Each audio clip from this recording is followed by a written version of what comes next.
My name is Geraldine Patterson, and at 67 years old, I never expected to be raising a teenager again. When my daughter Sophia died from cancer, her husband Walter simply vanished, leaving their baby girl Lily on my doorstep with a cruel note: "She's your burden now." I poured my entire life into raising that precious child. Now, 15 years later, Walter has returned with lawyers, suing for custody of the daughter he abandoned.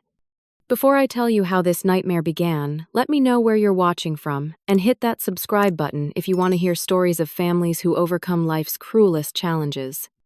I spent 30 years as a high school English teacher in Portland, Oregon. Teaching Shakespeare and poetry to teenagers gave me purpose after my husband Frank died from a sudden heart attack when our daughter Sophia was only 10 years old. The 80s were tough for single mothers. No internet support groups.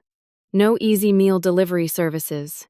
Just a woman trying to make ends meet while raising a grieving child alone. Sophia was always brilliant, inheriting her father's analytical mind and my love of literature.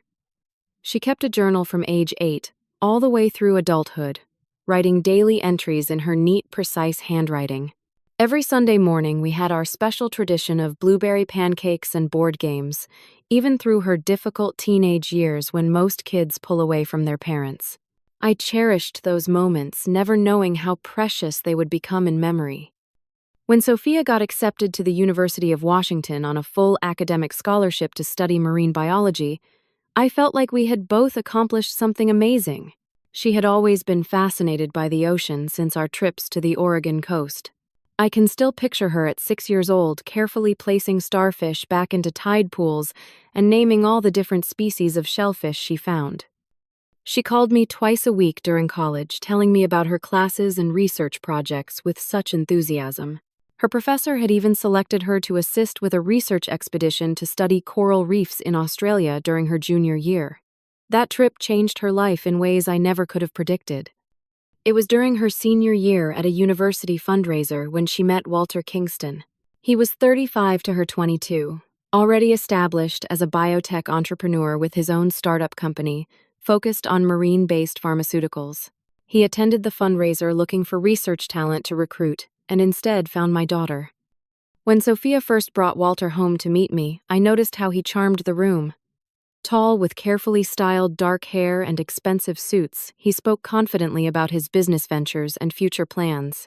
He seemed perfect on paper, successful, articulate, ambitious. But something felt off. The way his smile never quite reached his eyes. How he subtly redirected conversations back to himself. The dismissive way he'd check his phone when Sophia was speaking. Their romance moved at lightning speed. Within 6 months, he proposed with a diamond ring so large it looked almost comical on my daughter's delicate hand. I voiced my concerns about the rush, but Sophia was completely swept away. "Mom, when you know," she said with that dreamy look I'd never seen on her practical face before. Walter insisted on an elaborate wedding at one of Portland's most exclusive venues. 200 guests, many of whom were his business associates, rather than actual friends. I remember helping Sophia into her wedding dress, a moment every mother treasures, while Walter argued with the caterer over the phone about wine selections. Little red flags I ignored for my daughter's happiness. After the honeymoon, I noticed Sophia called less frequently. When we did speak, Walter often hovered nearby, sometimes even taking the phone to say hello before Sophia could share much about their new life in Seattle. She mentioned quitting her marine research position to help with Walter's company events. "It's temporary," she assured me, "until we get established." 2 years into their marriage, Sophia called with the news that she was pregnant. Her voice contained both excitement and a hint of anxiety. Walter, she said, was adjusting to the idea. He hadn't planned on children so soon, focused, as he was on expanding his business to international markets. I immediately made plans to move closer to Seattle to help with the baby. Found a small apartment just 15 minutes from their elegant lakeside home. When I visited, I noticed how Walter kept separate offices, separate schedules, often missing doctor appointments due to unavoidable meetings. The nursery was beautiful but felt like a magazine layout rather than a room prepared with love. Baby Lily arrived on a perfect spring morning after 18 hours of labor. I held Sophia's hand through every contraction, while Walter arrived 3 hours after she was born, explaining he had been finalizing an important contract. But when he held his daughter for the first time, I thought I glimpsed a softness in his eyes I had never seen before. Those first few months seemed like a dream. Sophia bloomed as a mother, taking to it naturally despite her exhaustion. Walter even adjusted his schedule to be home for dinner most nights. Watching them together, the beautiful young family in their stunning home, I allowed myself to believe that perhaps my initial impressions of Walter had been unfair. How could I have known that our happiness was balanced on the edge of a cliff, about to plummet into darkness? Sophia noticed the lump while breastfeeding Lily when the baby was just 6 months old. "It's probably nothing, Mom," she said, but I heard the fear beneath her casual tone. 3 doctor appointments, and 2 biopsies later, we sat together in a sterile office as an oncologist confirmed our worst fears. Stage 3 breast cancer already spread to her lymph nodes. Walter appeared supportive at first. He attended the initial consultations, asked detailed questions about treatment options, and hired a night nurse to help with Lily. But as Sophia began aggressive chemotherapy, his business trips grew more frequent and longer in duration. "The company needs me now more than ever," he explained. "We need financial security for Lily's future." I took extended leave from teaching to care for both Sophia and the baby. The treatment ravaged my daughter's body, stealing her thick brown hair and dropping her weight to barely 90 pounds.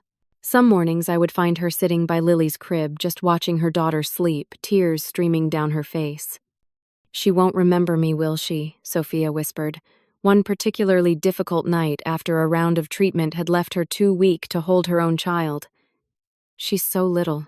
By the time she's talking and walking, I'll just be a photo in an album." I promised her that would never happen, that she would beat this and watch Lily grow up. I lied because that's what mothers do when their children are suffering. We offer hope even when it's slipping through our fingers like sand. Walter's coldness became impossible to ignore. He would visit Sophia's hospital room and stand awkwardly by the door, checking his watch.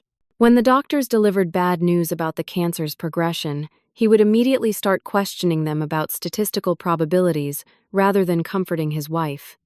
One afternoon, while Sophia was sleeping and Walter was supposedly at work, I accidentally discovered bank statements in their home office, showing large sums being transferred to accounts in Singapore. When I cautiously mentioned this to Sophia, she just gave me a sad smile and changed the subject. I believe now that she already suspected what Walter was planning, but wanted to protect me from that knowledge. The most heartbreaking conversation of my life happened just 3 weeks before Sophia died. The cancer had spread to her liver and bones, and the doctors had transitioned from treatment to comfort care. Lily had just turned 1 year old. Mom, Sophia said, her voice barely above a whisper. "Promise me you'll make sure Lily knows how much I loved her. Tell her about our beach trips and how I used to sing her that silly octopus song. Make sure she knows it wasn't my choice to leave her." I held my dying daughter's hand and promised through my tears. "And Mom," she added, "Walter isn't. He's not going to be the father she needs. I've seen how he looks at her sometimes, like she's a burden. Like we both are. I'm so sorry to ask this of you, but please, watch out for my baby." Sophia slipped away on a rainy April morning. Walter wasn't there. He had left the night before for an emergency meeting in San Francisco. I sat beside her, holding her hand as her breathing slowed and finally stopped. The hospital room silent, except for the spring rain tapping against the window, a cruel reminder that the world would continue turning without her in it. The funeral was small and hastily arranged by Walter, who seemed annoyed by the inconvenience of it all. He spoke briefly about Sophia being taken too soon before the pastor delivered a generic eulogy that could have applied to anyone. I was too devastated to object, clutching baby Lily throughout the service as my anchor to reality. Afterward, Walter refused my offers to help with Lily. "I've hired a nanny," he said curtly. "We need space to create our new normal." He limited my visits, always finding excuses why today wasn't good, tomorrow would be better. I caught glimpses of my granddaughter only through quickly opened and closed doors, her cries echoing inside the house as I was turned away. Then came the stormy night that changed everything. 3 weeks after we buried Sophia at 2 in the morning, my doorbell rang. Heart pounding, I rushed to answer, thinking only emergency could bring someone to my door at such an hour. There on my doorstep sat Lily in her carrier, sound asleep with a diaper bag beside her and a white envelope tucked into her blanket. No Walter, no car in the driveway, just a baby abandoned in the night. With shaking hands, I opened the envelope and read the 5 words that would haunt me for years. "She's your burden now. Goodbye." I called Walter's cell phone repeatedly. No answer. I bundled Lily into my car and drove to their house, only to find it dark with a for sale sign already in the yard. Neighbors confirmed they'd seen moving trucks the previous day. Inside, through the windows, I could see empty rooms. He had planned this meticulously. The police took a report but weren't optimistic. If he's left the country and there's no evidence of physical harm to the child, it's going to be classified as a family matter, ma'am, the officer explained gently. You should contact family court about emergency custody. As the days passed and the reality sank in, I realized the devastating truth: Walter had never wanted a family. When Sophia became ill, he saw his opportunity to escape the responsibility. Now, Lily, not even 13 months old, had lost both parents. One to cancer, one to callous abandonment. As I rocked my granddaughter to sleep that first night, watching her innocent face that looked so much like Sophia's, I made a silent vow. This child would never feel unwanted or unloved. Whatever it took, I would give her the life her mother had dreamed for her. I had no idea then what challenges lay ahead, or that 15 years later the man who abandoned her would return to claim what he had thrown away. The first weeks alone with Lily were a blur of sleepless nights and panic-filled days. At 62, I hadn't expected to be changing diapers and warming bottles again. Everything about childcare had changed since I raised Sophia in the 70s and 80s. The car seats were more complicated, the baby foods were organic, and everyone had opinions about sleep training. 3 days after Walter disappeared, I found a family attorney who helped me file for emergency custody. The judge, a grandmother herself, was sympathetic to our situation. In cases of abandonment, the court looks to blood relatives. First, she explained kindly. As the maternal grandmother with no evidence of the father's whereabouts, temporary custody should be straightforward. I retired from teaching that same month. My principal was understanding, fast-tracking my paperwork so I could access my pension early. It wasn't enough to maintain the lifestyle we had been accustomed to, especially with the added expenses of raising a child. I sold my modest home and found a 2-bedroom apartment in a less expensive neighborhood. Going through Sophia's childhood possessions stored in my attic brought both pain and comfort. I found tiny dresses and stuffed animals I had saved, now perfectly sized for Lily. The yellow duck blanket Sophia had loved became Lily's favorite comfort item. When she clutched it to her cheek the exact same way her mother once had, I had to leave the room to cry where she couldn't see me. Our new life developed its own rhythm. Morning walks to the nearby park, afternoon naps. While I researched childcare guidelines, evening routines of bath time and bedtime stories. My former teaching colleagues became Aunt Nancy and Aunt June, bringing casseroles and taking turns watching Lily so I could grocery shop or simply shower in peace. I hired a private investigator with money from my home sale to try to locate Walter. The detective traced him to Singapore, where he had apparently established a new branch of his biotech company. He's effectively out of U.S. jurisdiction unless he returns voluntarily, the detective explained. And with no criminal charges filed, there's not much leverage to force his return. As the months passed, temporary custody became permanent legal guardianship. The family court judge who handled our case ensured that Walter's parental rights remained intact in case he returns, but granted me full decision-making authority.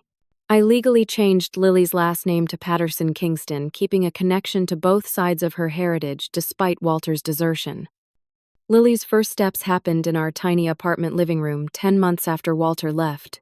She toddled from the coffee table to my outstretched arms, her face lighting up with pride at her accomplishment.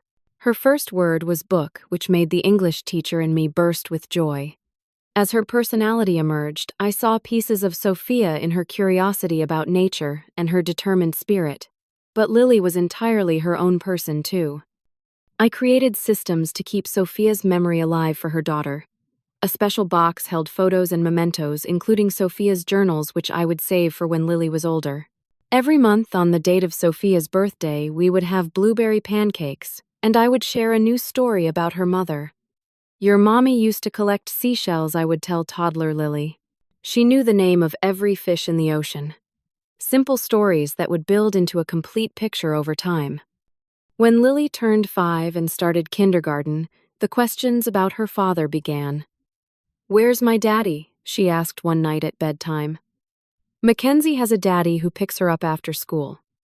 I had prepared for this moment, consulting with a child psychologist about age-appropriate honesty. "Your daddy had to go away for work when you were very little," I explained carefully. "He wasn't ready to be a father then.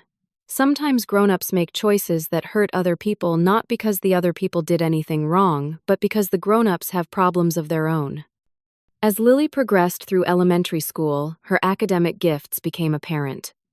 Her second-grade teacher suggested testing for the gifted program, and soon Lily was thriving with more challenging coursework.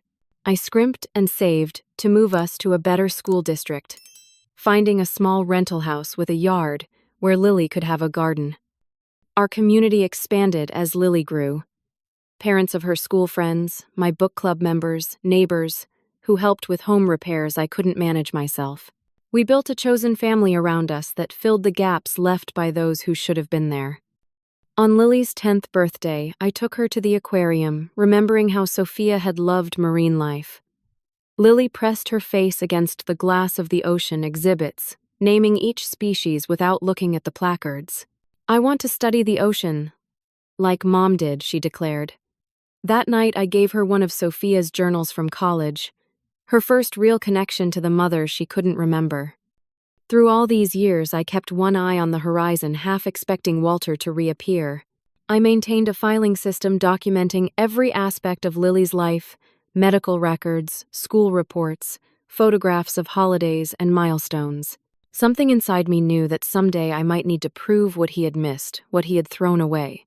I just never expected that day would come when Lily was 15, just as she was becoming the remarkable young woman her mother never had the chance to see. By the time Lily turned 15, she had blossomed into a thoughtful, intelligent young woman with her mother's warm brown eyes and curious mind. Her bedroom walls were covered with marine biology posters, and her bookshelves filled with science texts. She had her mother's talent for research, spending hours investigating the effects of climate change on coral reefs for school projects. The resemblance to Sophia sometimes caught me off guard, making my heart squeeze with both joy and sorrow. We had settled into a comfortable life in the small 2-bedroom house I had finally been able to purchase with my teacher's pension and careful saving. The garden Lily had started as a child now flourished with vegetables and native plants designed to attract butterflies. Our routines were well-established: study sessions at the kitchen table, weekend visits to the public library, volunteer work at the local animal shelter. The wound of Walter's abandonment had scarred over, no longer raw but still present beneath the surface of our lives. It was an ordinary Tuesday in September when everything changed. I was preparing dinner, chopping vegetables for a stir-fry while waiting for Lily to return from her after-school science club. Through the kitchen window, I noticed an unfamiliar black luxury car park across the street. Its sleek appearance seemed out of place in our modest neighborhood. The doorbell rang 15 minutes later. Wiping my hands on a dish towel, I opened the door to find a ghost from the past standing on my porch. Walter Kingston, 15 years older but unmistakable, his dark hair now threaded with silver at the temples, his face more lined but still wearing the same confident smile that never quite reached his eyes. "Geraldine," he said, as if we had seen each other just last week. "You look well." My hands began to shake as shock and fury battled within me. This man who had abandoned his infant daughter in the middle of the night, who had disappeared without a trace for 15 years now, stood casually on my doorstep, as if expecting to be invited in for tea. "What are you doing here?" I managed to ask, my voice barely controlled. "I've come to see my daughter," he replied, emphasizing the word "my" in a way that sent chills down my spine. "It's been far too long." I blocked the doorway with my body, suddenly aware of how vulnerable we were. "You have no right to be here. You abandoned her when she was a baby." You left her on my doorstep with nothing but a note calling her a burden." Walter's expression hardened. "I was in a difficult place after Sophia died. I've spent years searching for you both, trying to make amends." The blatant lie nearly took my breath away. He had known exactly where we were. He had left Lily with me intentionally. Any cursory search would have found us easily, as I had never changed my name or hidden our whereabouts. "Please leave," I said firmly. "Lily doesn't know you, and you showing up like this will only upset her." Walter straightened his expensive suit jacket. "I've built a new life in Singapore. My biotech company has become quite successful. I remarried 8 years ago and we have 2 sons." He pulled out his phone to show me photos of a much younger Asian woman with twin boys around 7 years old. "But I've never stopped thinking about my first child." 15 years, I replied, my voice shaking. 15 birthdays, 15 Christmases. Her first steps, her first words, her first day of school. You missed everything. "And I'm here to ensure I don't miss any more," he said smoothly. "I want Lily to know her father, her brothers. She deserves the opportunities I can provide. Private schools, international travel connections that will benefit her future. She has everything she needs," I insisted. "A stable home, friends, excellent grades, college plans." Walter's artificial smile disappeared. "I'm her father, Geraldine. Legally, I have rights. I'm not asking permission." The threat hung in the air between us. Before I could respond, I heard Lily's voice from the sidewalk. "Grandma." "Who's that?" Walter turned, seeing his daughter for the first time since she was an infant. Something flickered across his face, perhaps genuine emotion, perhaps calculation. I couldn't tell. "Lily, go inside, please," I called, trying to keep my voice steady. But Walter was already moving toward her. "Lily," he said, his voice softening. "I'm Walter Kingston. I'm your father." The confused hurt in Lily's eyes as she looked between us is something I'll never forget.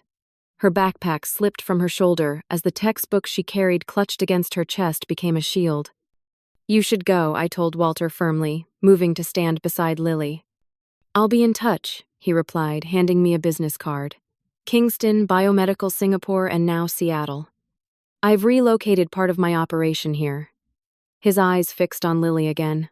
"We have a lot of catching up to do." As he drove away in his expensive car, Lily turned to me with tears forming. Was that really my father? The one who left us? The conversation that followed was one of the most difficult of my life, trying to explain Walter's abandonment without turning Lily against a father she might want to know, while also protecting her from potential disappointment. Exactly 1 week later, Walter returned. This time he brought a woman in a sharp business suit who introduced herself as his attorney. They presented legal papers, a custody lawsuit claiming I had alienated Lily from her father, prevented communication, and kidnapped her across state lines. The documents painted Walter as a grieving widower who had left his child in temporary care while establishing financial security, only to return and find I had stolen his daughter. Every accusation was a vicious lie, but delivered with the confidence of someone who believed money could reshape reality. His attorney explained that Walter was seeking full custody with generous visitation for me, as if I should be grateful for the opportunity to see the child I had raised for 15 years. The truth of Walter's return emerged through careful investigation by my attorney. Walter's company was pursuing acquisition by a larger pharmaceutical corporation. The potential buyers were a conservative family values firm that emphasized legacy and family business in their marketing. Walter's new image, as devoted father to 3 children, including a daughter about to enter college, would complete the perfect family portrait needed to secure the deal. Lily struggled with conflicting emotions as Walter made direct contact with her through social media and by sending expensive gifts to her school. A new laptop appeared with a note about supporting her education. Concert tickets arrived for bands she had mentioned liking. Each gift calculated to impress a teenager and drive a wedge between us. "Maybe he's really changed," she said one night after receiving a marine biology reference book that cost more than our monthly grocery budget. "Maybe he really does want to know me now." I wanted to scream that he was manipulating her, that his sudden interest coincided too perfectly with his business needs. that he had shown his true character the night he abandoned her. Instead, I held my tongue and promised to support whatever relationship she wanted with her father, while silently preparing for the legal battle that would determine our future. The night after receiving the court papers, I had my first panic attack. Sitting alone at the kitchen table after Lily went to bed, I couldn't catch my breath as the room seemed to spin around me. The thought of losing her to Walter, of having her torn from the only stable home she had ever known, was unbearable. I had promised Sophia I would protect her daughter, and now that promise was threatened by the very man who had abandoned them both. With my limited teacher's pension, I couldn't afford the kind of high-powered legal representation Walter had secured. A neighbor recommended a community legal aid program that connected me with attorney Diana Lawrence, a former corporate lawyer who now specialized in family advocacy. In her 50s, with prematurely gray hair and fierce determination in her eyes, Diana listened to our story without interruption, occasionally jotting notes on a yellow legal pad. "I won't sugarcoat this," she said when I finished. "His wealth and business connections give him advantages. Judges tend to favor biological parents when they show interest in their children, even after long absences." She leaned forward, eyes narrowing. "But abandonment is different from absence. And 15 years is a long time. We have truth on our side, and sometimes that's enough." Diana advised me to gather every piece of documentation from the past 15 years.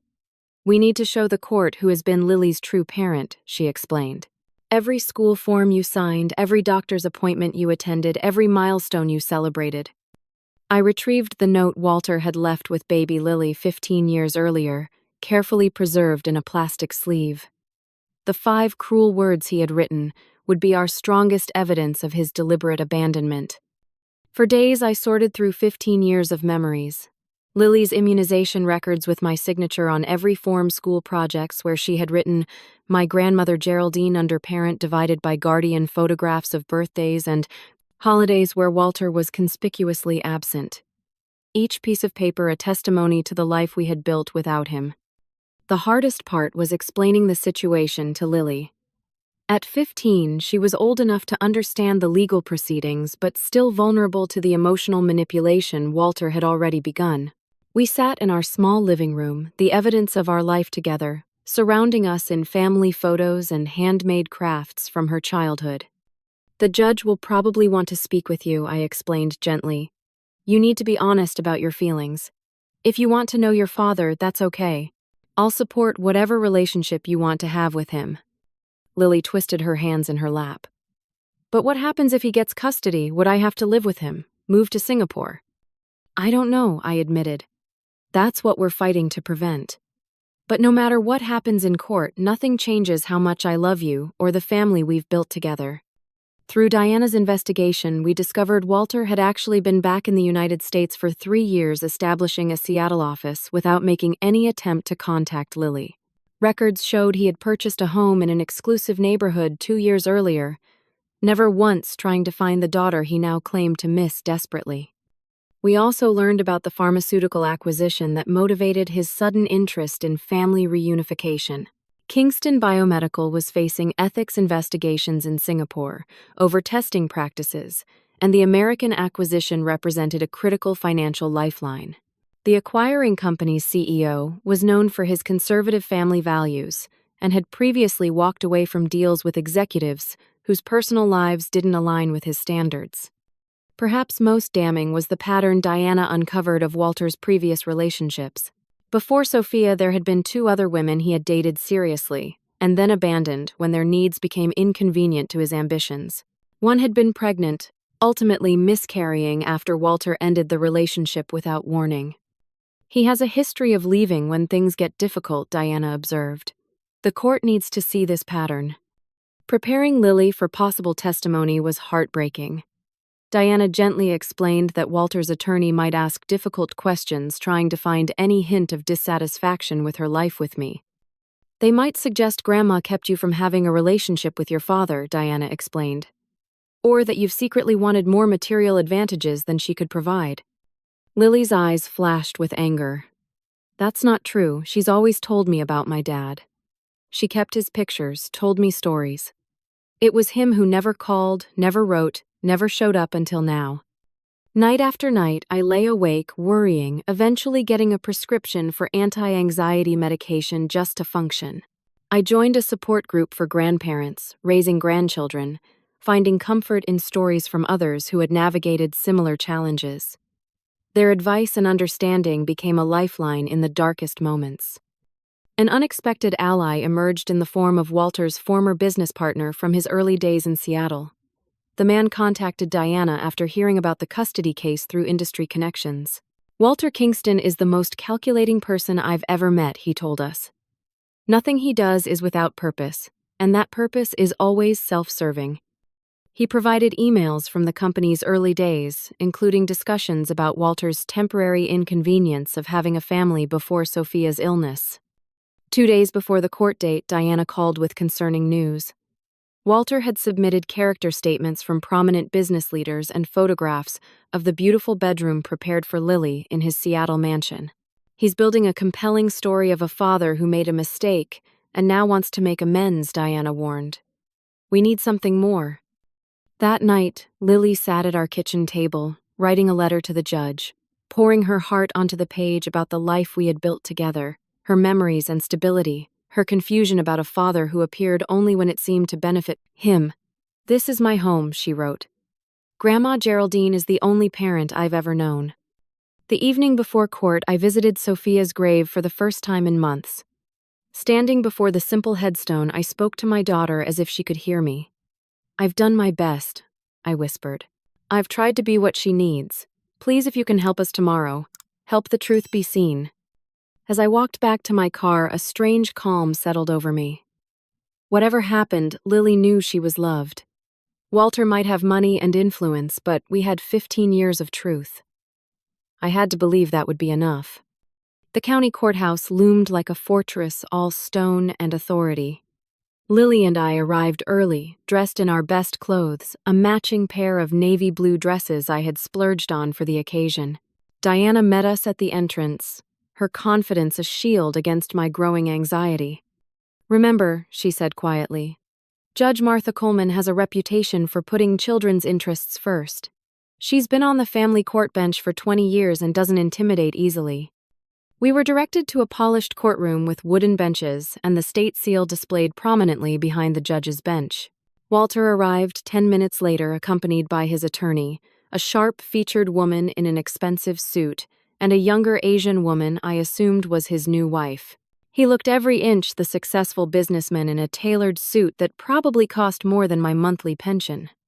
When his eyes met mine across the courtroom, he had the audacity to offer a small nod, as if we were acquaintances at a social function rather than adversaries in a custody battle. His wife glanced at Lily with obvious curiosity, studying the stepdaughter she had never met. Judge Coleman entered a woman in her 60s, with silver hair pulled back in a severe bun and reading glasses perched on her nose. She reviewed the case file briefly before addressing the room. This court's primary concern is the well-being of the minor child Lily Patterson Kingston, she stated firmly. I'll hear testimony from both parties and relevant witnesses before making my determination. Walter's attorney presented their case, first painting a heart-wrenching picture of a grieving father who made a terrible mistake in the depths of his mourning. Mr. Kingston was devastated by the loss of his wife, she explained smoothly. In his grief, he made the difficult decision to temporarily place his daughter with her grandmother while he established financial security for their future. Upon returning to claim his daughter, he discovered Miss Patterson had alienated the child from him, refusing his calls and returning his support checks. Walter took the stand, his performance masterful as he described searching for us after regaining his emotional stability, claiming he had sent birthday cards that were never acknowledged, made phone calls that went unanswered. I've created a wonderful life that I want to share with my daughter, he said, voice breaking, right on cue.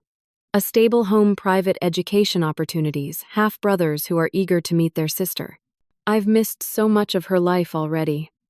He presented fabricated evidence of attempts to contact us, generic birthday cards, with no postmarks, phone records, showing calls to outdated numbers. His attorney submitted photos of the bedroom designed for Lily in his Seattle mansion, complete with a private bathroom and study area. Walter's new wife testified next, describing their family life in glowing terms. "We have a place ready for Lily in our home, and our hearts," she said with practiced sincerity. "The boys are so excited to meet their big sister." Several business associates took the stand as character witnesses describing Walter as dedicated, principled, and family-oriented. Each testimony built upon the last, constructing an image of a successful man who had made one mistake and spent years trying to rectify it. As the morning progressed, I felt a growing despair. Walter's case seemed so convincing, his resources so vast compared to ours. Diana squeezed my hand reassuringly as Walter's attorney concluded their presentation. "Your Honor, we ask that custody be returned to Mr. Kingston, the biological father, with appropriate visitation rights for the grandmother who has cared for the child during their separation." When our turn came, Diana approached the bench with quiet confidence. "Your Honor, we will demonstrate that Mr. Kingston's current interest in his daughter is recent, calculated, and contrary to her best interests. Far from being a grieving father who made a temporary mistake, Mr. Kingston deliberately abandoned his infant daughter 15 years ago and made no attempt to contact her until it became personally advantageous to do so." I took the stand first, my heart pounding so loudly I feared the microphone might pick it up. Diana guided me through the events following Sophia's death, Walter's increasing absence, and the night he left Lily on my doorstep. "Please tell the court about the night of April 28, 2010, Diana requested. I described the thunderstorm, the doorbell at 2 in the morning, finding Lily alone in her carrier. Diana then presented our first piece of evidence, the preserved note in its protective sleeve. "This is the only communication Mr. Kingston left with his 13-month-old daughter," Diana said, handing it to the judge. 5 words. "She's your burden now. Goodbye." The judge studied the note, her expression unreadable, before placing it carefully on her bench. I continued with evidence of Walter's complete absence for 15 years, the bank accounts he had emptied before disappearing, the empty house with the FOR sale sign already posted. Diana submitted the police report filed at the time of the abandonment, along with documentation of my emergency custody filing. "Mrs. Patterson, during these 15 years, did you ever receive any birthday cards, child support payments, or phone calls from Mr. Kingston regarding his daughter?" Diana asked. "Never," I stated firmly. "Not a single card call or dollar of support." "And did you ever change your name, move without leaving a forwarding address, or take any action that would have made it difficult for Mr. Kingston to locate you and Lily?" "No. I've had the same name my entire life. I've been listed in the phone book. Lily's school records have always had my contact information. Anyone who wanted to find us could have done so with minimal effort."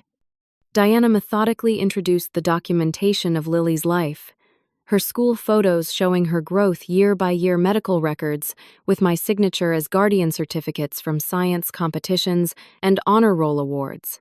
Each piece of evidence a testimony to 15 years of consistent care and presence. Lily's school principal testified about my involvement in her education, attending every parent-teacher conference, volunteering for school events, advocating for Lily's placement in advanced programs. "Mrs. Patterson has been the model of a dedicated parent," she stated. "Lily's academic success is a direct result of the stable, supportive environment her grandmother has provided." The most damaging testimony came from Walter's former business partner, who described Walter's attitude toward fatherhood before and after Sophia's illness. "He viewed his family as an inconvenience," the man stated bluntly. "When his wife became ill, he spoke of it as a business setback rather than a personal tragedy." Then came the bombshell evidence. Diana presented emails recovered from Kingston Biomedical's early servers, including one Walter had written just days before abandoning Lily. "The child complicates things. A single man with a promising business has flexibility that a widowed father lacks. Temporary solutions may be necessary." Another email dated just 2 months ago to his current business partner revealed his true motives. "The grant acquisition hinges on family image. My Asian wife and sons play well internationally, but adding my American daughter completes the picture of global family values the grants respond to. Once the deal closes, she can attend boarding school if integration proves difficult." Walter's face darkened with barely contained rage as his own words were read aloud. His attorney objected repeatedly, claiming the emails were obtained improperly taken out of context, but the damage was done. Judge Coleman had seen behind the carefully constructed facade. When Lily took the stand, the courtroom fell silent. At 15, she seemed both vulnerable and surprisingly composed as she answered questions about her life with me, her education plans, and her confused feelings about Walter's sudden appearance. "He gave me up," she said simply. "For 15 years he didn't want me. Now he says he does, but it doesn't feel real. It feels like I'm being collected, like a thing he suddenly remembered he owned." During a brief recess, Walter attempted to approach Lily in the hallway, ignoring the boundaries the judge had established. A security officer quickly intervened, but not before I saw the flash of anger in Walter's eyes when Lily stepped away from him. In closing arguments, Walter's attorney emphasized the importance of biological connections and a father's legal rights, while Diana focused on the stability of Lily's current life and the suspicious timing of Walter's renewed interest, coinciding with his business needs. "Your Honor," Diana concluded, "family is created by love, presence, and sacrifice, not merely by DNA. Geraldine Patterson has been Lily's true parent in every way that matters. Walter Kingston abandoned his child and now seeks to use her as a prop in a business acquisition. The court must protect Lily from becoming a pawn in his corporate strategy." Judge Coleman announced she would take the weekend to review all evidence before ruling the following Monday. Those 3 days were the longest of my life, filled with anxious waiting and attempts to prepare Lily for all possible outcomes. Monday morning arrived with a clarity in the air that seemed fitting for a day of reckoning. The courtroom was more crowded than before, with several reporters present having caught wind of the millionaire biotech CEO fighting for custody of a long-abandoned daughter. Walter arrived with his entire legal team and his wife, looking confident, despite the damaging evidence presented days earlier. He nodded towards several business associates seated in the gallery, clearly expecting a favorable outcome. Judge Coleman entered promptly at 9, her expression giving nothing away as she took her seat and arranged her papers. She looked directly at Lily, seated between Diana and me, before beginning. "After careful consideration of all testimony and evidence in the matter of Kingston versus Patterson, I am prepared to deliver my ruling," she stated. "I would first like to address the minor child directly." Lily straightened in her seat as the judge spoke to her. "Lily, this court recognizes that you are caught between difficult adult circumstances, not of your making. I want you to know that my decision is based on what I believe will provide you the most stable and nurturing environment for your remaining years as a minor." The judge then turned her attention to the entire courtroom. Family court exists to protect the best interests of children, not to validate the desires or convenience of adults.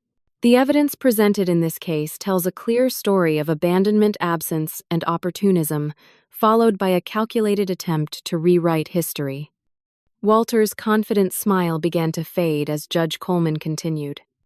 "Mr. Kingston, this court finds your explanation for abandoning your infant daughter wholly without merit.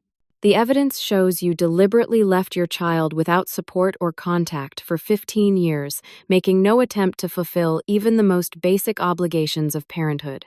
Your current interest appears motivated not by genuine concern for your daughter's welfare, but by business considerations and image management."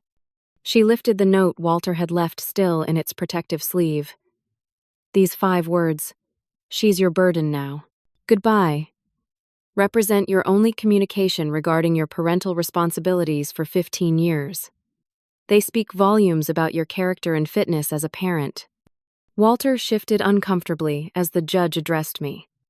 "Mrs. Patterson, this court acknowledges the extraordinary commitment you have demonstrated in raising your granddaughter under difficult circumstances. You have provided stability, education, emotional support, and a loving home without assistance from the child's father. The evidence of your devotion to Lily's well-being is overwhelming and commendable." Judge Coleman removed her reading glasses before delivering her final ruling. "It is the finding of this court that full legal and physical custody of Lily Patterson Kingston shall remain with her grandmother, Geraldine Patterson. Mr. Kingston's petition for custody is denied." A small gasp escaped from Lily beside me as I reached for her hand. The judge wasn't finished. Furthermore, given the evidence of Mr. Kingston's abandonment and recent manipulative behavior, this court denies visitation rights at this time. Any future contact between Mr. Kingston and his biological daughter will be at Lily's discretion when she reaches the age of 18. This court reminds Mr. Kingston that fatherhood is earned through presence and sacrifice, not established merely through genetics. Walter shot to his feet. This is outrageous. I have rights. I'll appeal this decision to the highest courts. Judge Coleman fixed him with a stern gaze. Mr. Kingston, you are in contempt of court. One more outburst and you will be removed. Should you pursue an appeal, this court advises you that the extensive evidence of your abandonment and subsequent manipulative behavior will be entered into the permanent record, potentially affecting your business reputation. Consider carefully whether that serves your interests. Walter fell silent, his face flushed with anger as his attorney whispered urgently in his ear. This case is closed, Judge Coleman declared, bringing down her gavel with finality. Tears of relief streamed down my face as Lily threw her arms around me. Diana joined our embrace, her professional composure momentarily forgotten in the joy of victory. As we gathered our belongings to leave, I noticed Walter's wife staring at him with an expression of shocked realization, as if seeing him clearly for the first time.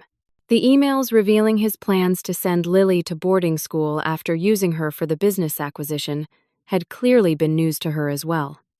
Our small group of supporters, including my former teaching colleagues and members of my grandparent support group, waited outside the courthouse. A spontaneous cheer went up as we emerged through the heavy doors, free from the shadow that had hung over us for months. Walter made one final attempt to approach Lily as we descended the courthouse steps. "This isn't over," he called. "You're my daughter. You belong with me, with your real family." Lily paused, then turned to face him with a composure beyond her 15 years. "A real father wouldn't have thrown his baby away like garbage," she said clearly. "A real father wouldn't have called his child a burden. I already have a family, and it doesn't include you." Walter's face hardened as he realized his defeat was not just legal but personal. His carefully constructed image crumbled in the face of his daughter's honest assessment. Without another word, he turned and walked to his waiting car, his wife and legal team following at a distance. That evening, we celebrated with a dinner at our favorite local restaurant, surrounded by the people who had supported us through the darkest days. Lily seemed lighter, as if a weight she had carried without realizing had finally been lifted from her shoulders. In the weeks that followed, we began the process of legally changing Lily's surname to Patterson, removing the last connection to the man who had abandoned her. Walter made no further attempts to contact us, apparently accepting that pursuing the matter would only damage his corporate image further. Through industry connections, we learned the Grant acquisition had fallen through the conservative family values, CEO reportedly concerned by the custody case revelations. As months passed, I watched Lily process her complicated feelings about her father. She worked with a therapist to understand that Walter's abandonment reflected his flaws, not her worth. "I was angry for so long without even knowing it," she confessed one evening as we tended her garden together. "Now I just feel sorry for him. He missed knowing an amazing person." She smiled, a glimpse of Sophia in her expression. "His loss. I found my own healing in letting go of the bitterness I had carried. Holding on to anger toward Walter only poisoned my own peace. Instead, I focused on the remarkable young woman Lily was becoming and the bright future ahead of her." By spring, Lily had received early acceptance to the University of Washington's marine biology program, the same one her mother had attended. A generous scholarship would allow her to follow in Sophia's footsteps while charting her own course. The cycle of life continuing through generations in the most beautiful way. The strength we found through adversity transformed us both. I discovered reserves of courage I never knew I possessed, while Lily developed a resilience and clarity that would serve her throughout life. Our family may not have followed a traditional path, but the bond we forged proved stronger than biology or legal documents. If our story has touched you, please hit the like button and subscribe to hear more about families who overcome life's greatest challenges. Have you ever had to fight for someone you love against seemingly impossible odds? Share your experience in the comments below. And remember, family isn't defined by DNA, but by who shows up day after day, year after year, with unwavering love and support. Thank you for listening to our journey. And may you find the strength to face whatever challenges come your way with the same courage and determination.